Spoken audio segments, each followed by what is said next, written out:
മുൻമന്ത്രിയും സമുന്നത രാഷ്ട്രീയ നേതാവുമായിരുന്ന പി.ടി. ചാക്കോ മൺമറഞ്ഞിട്ട് 49 വർഷം. പി.ടി. ചാക്കോ കേരളം കണ്ടതിൽ വെച്ച് ഏറ്റവും പ്രഗത്ഭനായ രാഷ്ട്രീയ നേതാവാണെന്ന് ചിന്തകൻ ജോസഫ് പുലിക്കുന്നേൽ. ജന്മനാടായ വാഴൂർ കന്നുകുഴി കർഷക ഗ്രന്ഥശാലയിൽ സംഘടിപ്പിച്ച പി.ടി. ചാക്കോ അനുസ്മരണ യോഗത്തിൽ പങ്കെടുക്കുകയായിരുന്നു അദ്ദേഹം. കേരളത്തിലെ രാഷ്ട്രീയ നേതാക്കൾ ഒന്നടങ്കം ഭരണകക്ഷിയെന്നോ പ്രതിപക്ഷമെന്നോ വ്യത്യാസമില്ലാതെ ആദരിച്ച വ്യക്തിത്വത്തിന് ഉടമയായിരുന്നു പി.ടി. ചാക്കോ എന്ന രാഷ്ട്രീയ പ്രവർത്തകൻ. എം.എൽ.എയും മന്ത്രിയും എം.പിയും ഒക്കെയായപ്പോഴും സ്വന്തം ജന്മനാടായ വാഴൂരും അവിടുത്തെ വ്യക്തിബന്ധങ്ങളും അദ്ദേഹം കാത്തുസൂക്ഷിച്ചിരുന്നു. അതിന് നിലനിൽക്കുന്ന തെളിവായ അടാമറ്റം കാർഷിക ഗ്രന്ഥശാല പി.ടി. ചാക്കോയുടെ 49ാം ചരമവാർഷികം സമുചിതമായി ആചരിച്ചു. പി.ടി. ചാക്കോ കേരളം കണ്ട പ്രഗത്ഭനായ രാഷ്ട്രീയ നേതാവായിരുന്നുവെന്ന് അദ്ദേഹത്തോടൊപ്പം രാഷ്ട്രീയ രംഗത്ത് പ്രവർത്തിച്ചിരുന്ന കേരള കോൺഗ്രസ് സ്ഥാപക നേതാവ് ജോസഫ് പുലിക്കുന്നേൽ അനുസ്മരിച്ചു. പി.ടി. ചാക്കോയ്ക്ക് ഒരിക്കലും രാഷ്ട്രീയം ജീവിതമാർഗമായിരുന്നില്ല, മറിച്ച് നാടിനും നാട്ടുകാർക്കും വേണ്ടിയുള്ള സേവനമാർഗമായിരുന്നു. കൂടെയുള്ളവരെ അദ്ദേഹം ഒരിക്കലും തള്ളിപ്പറയുകയോ സ്വാർത്ഥത കാട്ടുകയോ ചെയ്തിട്ടില്ലെന്നും ജോസഫ് പുലിക്കുന്നേൽ അഭിപ്രായപ്പെട്ടു. ഒരുപക്ഷെ പി.ടി. ചാക്കോ ജീവിച്ചിരുന്നെങ്കിൽ കേരള കോൺഗ്രസ് ഉണ്ടാകുമായിരുന്നില്ല. കോൺഗ്രസിൽ നിന്നും ഒരിക്കലും ആരും വിട്ടുപോകരുതെന്ന അഭിപ്രായക്കാരനായിരുന്നു പി.ടി. ചാക്കോ എന്നും അദ്ദേഹം പറഞ്ഞു. ഇപ്പോഴത്തെ രാഷ്ട്രീയക്കാരെ പോലെ ബാങ്ക് ബാലൻസോ കോടികളുടെ സമ്പാദ്യമോ അദ്ദേഹത്തിനുണ്ടായിരുന്നില്ലെന്നും ജോസഫ് പുലിക്കുന്നേൽ കൂട്ടിച്ചേർത്തു. അദ്ദേഹത്തിന്റെ ആ ലീഡർഷിപ്പ് ആർക്കുമില്ല. ആ ലീഡർഷിപ്പിൽ വിശ്വാസം അനുയായികൾക്ക് ഉണ്ടാക്കിയത് അദ്ദേഹം സ്വാർത്ഥമില്ലാത്തതുകൊണ്ടാണ്. ഒരു സ്വാർത്ഥത അദ്ദേഹത്തിനില്ല. മരിക്കാറായപ്പോഴത്തേക്ക് 1,00,000 രൂപ കടമായിരുന്നു അദ്ദേഹത്തിന്. ഇന്നാണെങ്കിൽ കോടികൾ ബാക്കി കാണാം. മന്ത്രിസ്ഥാനത്ത് നിന്ന് ഇറങ്ങുമ്പോൾ 1 രൂപ പോലും. പക്ഷെ സത്യസന്ധനായ ഒരു മന്ത്രിയായിരുന്നു. അതാണ് അദ്ദേഹത്തെ പ്രഗത്ഭനാക്കിയത്. പ്രതിപക്ഷാംഗങ്ങൾക്കിടയിൽ പോലും ബഹുമാനം തോന്നുന്ന വ്യക്തിത്വത്തിന് ഉടമയായിരുന്നു പി.ടി. ചാക്കോ എന്ന് മകനും മുൻ കേന്ദ്രമന്ത്രിയുമായ പി.സി. തോമസ് പറഞ്ഞു. 1964 ഭൂപരിഷ്കരണ നിയമം ഏകോപിപ്പിച്ച് പാർലമെന്റിൽ ബിൽ പാസാക്കാൻ കഴിഞ്ഞത് പി.ടി. ചാക്കോയുടെ രാഷ്ട്രീയ ജീവിതത്തിലെ സുപ്രധാന സംഭവമായിരുന്നു. 64 അദ്ദേഹം കൊണ്ടുവന്ന ഭൂപരിഷ്കരണ ബില്ലിന്റെ വിജയവും ഒക്കെ അദ്ദേഹത്തിന് വലിയ തിളക്കമാർന്ന ഒരു ഭരണാധികാരി എന്നുള്ള നിലയിലുമൊക്കെ വലിയ സൽപ്പേര് കൊടുത്തു. ശ്രീ വെളിയൻ ഭാർഗവൻ എന്നോട് പറഞ്ഞിട്ടുണ്ട്, ചില കാര്യങ്ങളിൽ അദ്ദേഹത്തെ ഞങ്ങൾ ഭയങ്കരമായിട്ട് ആദരിച്ചിരുന്നു. ഞങ്ങൾക്ക് ഭയങ്കര സ്നേഹവും ബഹുമാനവുമായിരുന്നു. അദ്ദേഹം ഏറ്റവും ഞങ്ങളുടെ എതിരാളിയായിരുന്നു എങ്കിൽ പോലും അദ്ദേഹം എപ്പോഴും ഒരു പ്രതിപക്ഷത്തെ അല്ലെങ്കിൽ അപ്പുറത്തുള്ളവരെ ബഹുമാന പുരസ്സരം കണ്ടുകൊണ്ട് പല കാര്യങ്ങളും ചെയ്തിരുന്നു എന്ന് പറയുന്നു. കർഷക ഗ്രന്ഥശാല പ്രസിഡന്റ് എ.വി. ജോസഫ് അമ്പാട്ട്, ടി.ജെ. ജോസഫ്, ജില്ലാ library council president VK. Karunakaran, MK. Andrayos തുടങ്ങിയവർ പങ്കെടുത്തു.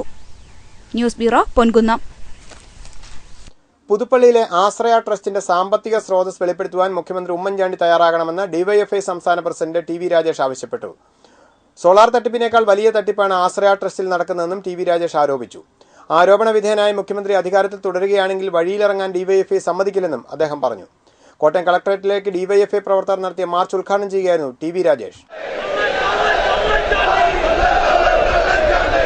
സോളാർ തട്ടിപ്പ് കേസിൽ മുഖ്യമന്ത്രി ഉമ്മൻചാണ്ടിയും ആഭ്യന്തരമന്ത്രി തിരുവഞ്ചൂർ രാധാകൃഷ്ണനും രാജിവെക്കണമെന്നും ആശ്രയ ട്രസ്റ്റിന്റെ സാമ്പത്തിക സ്രോതസ് അന്വേഷിക്കണമെന്നും ആവശ്യപ്പെട്ട് ഡിവൈഎഫ്ഐ പ്രവർത്തകർ കോട്ടയം കളക്ടറേറ്റിലേക്ക് മാർച്ച് നടത്തി. കളക്ടറേറ്റിന് മുന്നിലെ പോലീസ് വലയം ഭേദിക്കാൻ പ്രവർത്തകർ ശ്രമിച്ചത് നേരിയ സംഘർഷത്തിന് ഇടയാക്കി.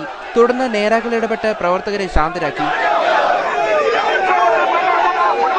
തുടർന്ന് നടന്ന യോഗം ഡിവൈഎഫ്ഐ സംസ്ഥാന പ്രസിഡന്റ് ടി.വി. രാജേഷ് ഉദ്ഘാടനം ചെയ്തു. 2007 ആരംഭിച്ച പുതുപ്പള്ളി ആശ്രയ ട്രസ്റ്റിന്റെ സാമ്പത്തിക സ്രോതസ് അന്വേഷിക്കണമെന്ന് ടി.വി. രാജേഷ് ആവശ്യപ്പെട്ടു. തുറന്ന പുസ്തകമെന്ന് പറയുന്ന മുഖ്യമന്ത്രി ഉമ്മൻചാണ്ടി ആശ്രയ ട്രസ്റ്റിന്റെ സാമ്പത്തിക സ്രോതസ് വെളിപ്പെടുത്താൻ തയ്യാറാകണം. ആശ്രയ ട്രസ്റ്റ് അഴിമതിക്കുള്ള മറയാണ്. സോളാറിനേക്കാൾ വലിയ തട്ടിപ്പാണ് ആശ്രയ ട്രസ്റ്റിൽ നടക്കുന്നത്. മുഖ്യമന്ത്രി ഉമ്മൻചാണ്ടി പേഴ്സണൽ സ്റ്റാഫിന്റെ വിദേശയാത്രകൾ അന്വേഷിക്കണം.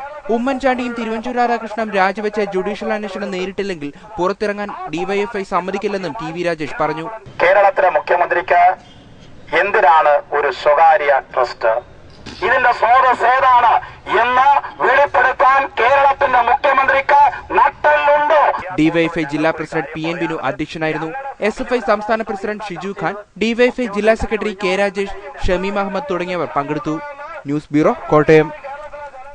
കാഞ്ഞിരപ്പള്ളി വിദ്യാഭ്യാസ ഉപജില്ലയിലെ സ്കൂളുകളിലെ ഉച്ചഭക്ഷണ സംവിധാനം കാര്യക്ഷമമാക്കുന്നതിന് മോണിറ്ററിംഗ് സമിതി രൂപീകരിച്ചു. മോണിറ്ററിംഗ് സമിതിയുടെ നേതൃത്വത്തിൽ കാഞ്ഞിരപ്പള്ളിയിലെ വിവിധ സ്കൂളുകളിലെ പാചകശാലകൾ പരിശോധന നടത്തി. സർക്കാർ എയ്ഡഡ് സ്കൂളുകളിലെ ഉച്ചഭക്ഷണ വിതരണം സംബന്ധിച്ച് പല കോണുകളിൽ നിന്നും പരാതി ഉയർന്നിരുന്നു. ഉച്ചഭക്ഷണത്തിന് ഉപയോഗിക്കുന്ന അരിയും പച്ചക്കറികളും ശരിയായി വൃത്തിയാക്കാതെ പാകം ചെയ്ത് കുട്ടികൾക്ക് നൽകുന്നതായി ആക്ഷേപമുണ്ടായി. ഇതിന്റെ അടിസ്ഥാനത്തിൽ ഉപജില്ലാ വിദ്യാഭ്യാസ ഓഫീസറും ത്രിതല പഞ്ചായത്ത് ജനപ്രതിനിധികളും അടങ്ങുന്ന മോണിറ്ററിംഗ് സമിതിക്ക് രൂപം നൽകി. കാഞ്ഞിരപ്പള്ളി വിദ്യാഭ്യാസ ഉപജില്ലയിലെ 8 പഞ്ചായത്തുകളിലെ സ്കൂളുകളിൽ മോണിറ്ററിംഗ് സമിതി പരിശോധന നടത്തിവരുന്നു. കാഞ്ഞിരപ്പള്ളി ബ്ലോക്ക് പഞ്ചായത്ത് പ്രസിഡന്റ് നൌഷാദ് ഇല്ലിക്കൽ, ജില്ലാ പഞ്ചായത്ത് അംഗം മറിയാമ്മ ജോസഫ്, AEO തങ്കച്ചൻ എന്നിവരുടെ നേതൃത്വത്തിൽ കാഞ്ഞിരപ്പള്ളിയിലെ വിവിധ സ്കൂളുകളിൽ പരിശോധന നടത്തി. പരിശോധന നടത്തിയ സ്കൂളുകളിൽ ക്രമക്കേടുകളൊന്നും കണ്ടെത്തിയില്ലെന്ന് സമിതി അംഗങ്ങൾ പറഞ്ഞു. നമ്മളിപ്പോൾ പരിശോധിച്ച 2 സ്കൂളുകളിലും സാമാന്യം നല്ല വൃത്തിയായിട്ടും അതുപോലെ തന്നെ വേണ്ടത്ര സുരക്ഷാ മാനദണ്ഡങ്ങൾ പാലിച്ചുമാണ് ഉച്ചക്കഞ്ഞി പാചകം ചെയ്യുന്നത്. അതുപോലെ തന്നെ ഇനിയും നമ്മൾ ഈ 8 പഞ്ചായത്തിലെയും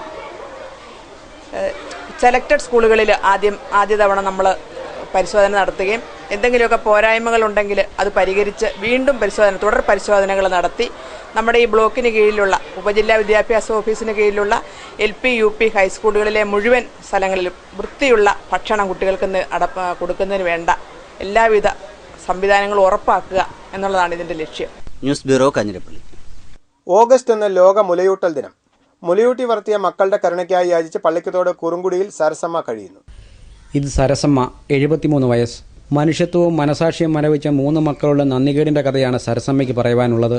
27 വർഷം മുമ്പ് ഭർത്താവ് കൃഷ്ണൻകുട്ടി ഹൃദ്രോഗം മൂലം മരിച്ചു. കുടുംബസ്വത്തായ 50 സെന്റ് സ്ഥലം വിറ്റ് പണം മക്കൾക്ക് വീതിച്ചു നൽകി. 2 പെൺമക്കളുടെ വിവാഹം നടത്തി. കൂലിപ്പണിയെടുത്തും അയൽവീടുകളിൽ അടുക്കള ജോലി ചെയ്തും മകനെ പഠിപ്പിച്ച് സർക്കാർ ഉദ്യോഗസ്ഥനാക്കി. BSNL ഉദ്യോഗസ്ഥനായ മകൻ 5 അക്ക ശമ്പളക്കാരനായതോടെ അമ്മയെ ഉപേക്ഷിച്ചു. മുലയൂട്ടി വളർത്തി വലുതാക്കിയ സരസമ്മയുടെ മാതൃഹൃദയം മകന്റെ സ്നേഹത്തിനും സംരക്ഷണത്തിനുമായി യാചിക്കുന്നു. നാട്ടുകാരുടെ നല്ല മനസ്സുകൊണ്ടാണ് സരസമ്മ ജീവിച്ചു പോകുന്നത്. അരി ഉൾപ്പെടെയുള്ള ആഹാര സാധനങ്ങൾ അയൽക്കാർ എത്തിച്ചു കൊടുക്കും. ഇതിനിടയിൽ തിമിരം ബാധിച്ച് കണ്ണിന്റെ കാഴ്ച നഷ്ടമായി. ഇവിടെയും നാട്ടുകാർ സഹായത്തിനെത്തി. ശസ്ത്രക്രിയയ്ക്കായി മെഡിക്കൽ കോളേജ് ആശുപത്രിയിൽ കിടന്ന സരസമ്മയെ മക്കൾ തിരിഞ്ഞു നോക്കിയില്ല. ലാളിച്ചു വളർത്തിയ മകനോടൊപ്പം അവസാനകാലം കഴിച്ചുകൂട്ടണമെന്നതാണ് ഈ അമ്മയുടെ ആഗ്രഹം. ചെലവിനൊന്നും നിവൃത്തിയില്ലാതെ ഞങ്ങൾ വിഷമിക്കുക. മകൻ്റെ സഹായം കിട്ടുവാണെങ്കിൽ വലിയ ഉപകാരമായിട്ടിരിക്കുക.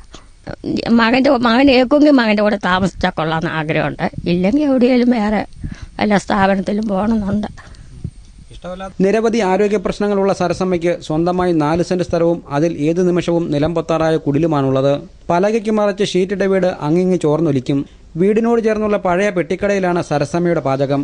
ആഹാരത്തിന് 3 നേരവും കഞ്ഞി തന്നെ. മുറ്റത്തെ തുറന്ന അടുപ്പിൽ മഴവെള്ളം വീഴുന്നതിനാൽ പാചകവും അസാധ്യം. വിവാഹശേഷമാണ് മകന്റെ സ്വഭാവത്തിൽ മാറ്റം വന്നതെന്ന് സരസമ്മ വിതുമ്പലോടെ ഓർക്കുന്നു. മകന്റെ പണമല്ല മറിച്ച് സ്നേഹമാണ് ആഗ്രഹിക്കുന്നതെന്നും ഹൃദയവേദനയോടെ ഈ അമ്മ പറഞ്ഞു. ഓരോ പുലരിയിലും മകന്റെ വരവും പ്രതീക്ഷിച്ച് ചെറ്റക്കുടലിന്റെ വാതിൽപ്പടിയിൽ സരസമ്മ കാത്തിരിക്കും. പോറ്റു വളർത്തിയ മക്കൾക്കെതിരെ വനിതാ കമ്മീഷനെ സമീപിക്കുന്നതിനോ മറ്റു പരാതികൾ നൽകുന്നതിനോ സരസമ്മ തയ്യാറല്ല. സ്നേഹം പിടിച്ചു വാങ്ങാൻ കഴിയില്ലല്ലോ എന്നും പരിതപിക്കുന്നു. മറ്റൊരമ്മയ്ക്കും തന്റെ ഗതി വരരുതേ എന്നാണ് നിത്യേനയുള്ള പ്രാർത്ഥന. മകന്റെ കാരുണ്യമുണ്ടായില്ലെങ്കിൽ അനാഥാലയത്തിൽ പോകുവാനാണ് ഈ അമ്മയുടെ തീരുമാനം. ആഗസ്റ്റ് 1 ലോക മുലയൂട്ടൽ ദിനം. മുലയൂട്ടി വളർത്തി വലുതാക്കിയ മക്കളുടെ കാരുണ്യത്തിനായി കഴിയുന്ന ഒരു അമ്മയുടെ ദയനീയ ചിത്രമാണ് നമ്മൾ കണ്ടത്. പള്ളിക്കത്തോട് നിന്നും ക്യാമറമാൻ സുധിക്കൊപ്പം PR പ്രസാദ്, ക്യാബിനറ്റ് ന്യൂസ്. മണിമലയിൽ തലമുറകൾക്ക് മധുരം പകർന്ന വയസ്സൻ തേന്മാവ് കൗതുകമാകുന്നു. മണിമല പൈൻകടവിലാണ് 200 വർഷത്തിലേറെ പഴക്കമുള്ള മാവ് നാട്ടുകാർ സംരക്ഷിക്കുന്നു.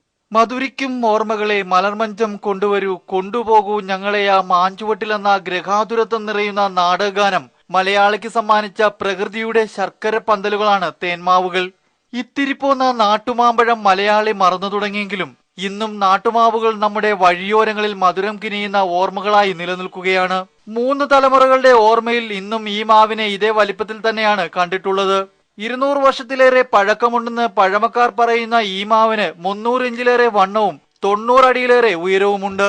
20 വർഷം മുമ്പ് എല്ലാ വർഷങ്ങളിലും കൃത്യമായി മധുരമാമ്പഴം നൽകിയ മാവ് പിന്നീട് ഒന്നിടവിട്ട വർഷങ്ങളിലായി തന്റെ മധുരക്കനികളെ ഒതുക്കി.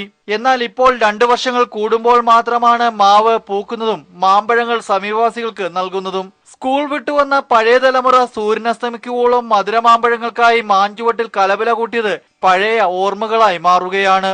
വിപണികളിൽ സമൃദ്ധമായി ലഭിക്കുന്ന മൽഗോവയും സേലത്തിന്റെയും രുചിയറിഞ്ഞ പുതിയ തലമുറയ്ക്ക് ഈ മാവ് ജരാതര ബാധിച്ച വയസ്സൻ വൃക്ഷം മാത്രം.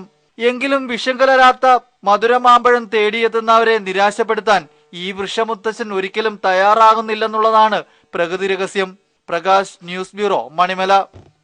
സോളാർ വിഷയവുമായി ബന്ധപ്പെട്ട് നാട്ടിലെങ്ങും പോസ്റ്ററുകളുടെയും ഫ്ലക്സുകളുടെയും പ്രളയം. രാഷ്ട്രീയത്തിനതീതമായി എല്ലാവരും ബോർഡുകളിലെ നർമ്മവും പരിഹാസവും ആസ്വദിക്കുന്നുണ്ട്.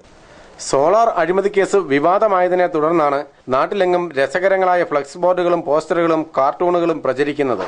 വിവാദ നായികമാരായ സരിതാസ് നായരും ശാലു മേനോനുമാണ് ഇവയിലെല്ലാം മുഖ്യ കഥാപാത്രങ്ങൾ. സരിതയ്ക്കൊപ്പം മുഖ്യമന്ത്രിയും ശാലുവിനൊപ്പം ആഭ്യന്തരമന്ത്രി തിരുവഞ്ചൂർ രാധാകൃഷ്ണനും ഉൾപ്പെടുന്ന ബോർഡുകളിൽ രസകരങ്ങളായ അടിക്കുറിപ്പുകളുമുണ്ട്. സോളാർ പാനലുകളും ബോർഡുകളിലുണ്ട്. സിനിമയുടെയും സ്ഥാപനങ്ങളുടെയും പരസ്യ ബോർഡുകളേക്കാൾ ആകർഷകമായ രീതിയിലാണ് ബഹുവർണ്ണ ചിത്രങ്ങളോടെ ഇവ തയ്യാറാക്കിയിട്ടുള്ളത്. പോസ്റ്ററുകളെയും കാർട്ടൂൺ ചിത്രങ്ങളെക്കാൾ കൂടുതൽ ഫ്ലക്സ് ബോർഡുകളാണ് പ്രചരിച്ചിട്ടുള്ളത്. സോളാർ തട്ടിപ്പിന്റെ ചരിത്രം വിവരിക്കുന്ന കാർട്ടൂണുകളും ചുവരുകളിൽ സ്ഥാനം പിടിച്ചിട്ടുണ്ട്. കോട്ടയം നഗരത്തിലും പുതുപ്പള്ളി, പാമ്പാടി, വടവാതൂർ, മണർകാട്, കളത്തിപ്പടി ഉൾപ്പെടെ ജില്ലയിലെമ്പാട് സ്ഥാപിച്ചിരിക്കുന്ന ഇവ ജനങ്ങളെ ചിരിപ്പിക്കുകയും ചിന്തിപ്പിക്കുകയും ചെയ്യുന്നു. വിവാദ നായികമാർക്കൊപ്പം ഊഞ്ഞാലാടുന്ന മുഖ്യമന്ത്രിയും ആഭ്യന്തരമന്ത്രിയും, ശാലുവിന്റെ വീട്ടിൽ കരിക്കു കുടിക്കുന്ന ആഭ്യന്തരമന്ത്രി എന്നീ ചിത്രങ്ങളടങ്ങിയ ബോർഡുകൾ ആക്ഷേപത്തിന്റെ അതിർവരമ്പുകൾക്കപ്പുറമായി പോയി എന്നും ആക്ഷേപമുണ്ട്. എതിർ രാഷ്ട്രീയ ചേരിയിൽപ്പെടുന്നവരാണ് ഇവ സ്ഥാപിച്ചതെങ്കിലും കക്ഷി രാഷ്ട്രീയ ഭേദമന്യേ എല്ലാവരും ഈ ചിത്രങ്ങൾ ആസ്വദിക്കുന്നുണ്ട് എന്നുള്ളത് വാസ്തവമാണ്. സോളാർ തട്ടിപ്പ് ചരിത്രം വിവരിക്കുന്ന ഫ്ലക്സ് ബോർഡുകളും പോസ്റ്ററുകളും കാർട്ടൂണുകളും ഓട്ടംതുള്ളലുകളുമെല്ലാം ആസ്വദിക്കുന്ന തിരക്കിലാണ് ജനങ്ങൾ. News bureau, Manarcad. പ്രധാന വാർത്തകൾ ഒരിക്കൽ കൂടി. സംസ്ഥാനത്തെ നദികളിലെ മത്സ്യസമ്പത്ത് വൻതോതിൽ കുറയുന്നതായി പഠന റിപ്പോർട്ട്. ജലമലിനീകരണവും വിഷപ്രയോഗവും മീനുകളെ കൊന്നെടുക്കുന്നു. കടൽ മത്സ്യങ്ങൾ കേടാകാതിരിക്കാൻ രാസവസ്തുക്കൾ ചേർക്കുന്നുവെന്നും സംശയം. മുഖ്യമന്ത്രി ഉമ്മൻചാണ്ടി സോളാർ തട്ടിപ്പ് കേസിലെ കൂട്ടുപ്രതിയെന്ന് കാനം രാജേന്ദ്രൻ. LDFന്റെ രാപ്പകൽ സമരം തുടരുന്നു. ഉമ്മൻചാണ്ടിയുടെ രാജി ആവശ്യപ്പെട്ട് BJPയുടെ ഉപവാസം.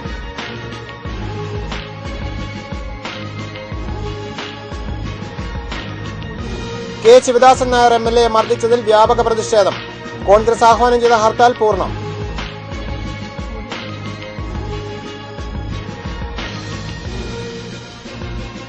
കൂരാപ്പട ബൈപ്പാസിൽ ഉദ്ഘാടനത്തിന് മുമ്പേ അപകടങ്ങൾ പെരുകുന്നു. ബൈപ്പാസ് നിർമ്മിച്ചത് അശാസ്ത്രീയമായി. വാർത്തകൾ അവസാനിക്കുന്നു. നമസ്കാരം.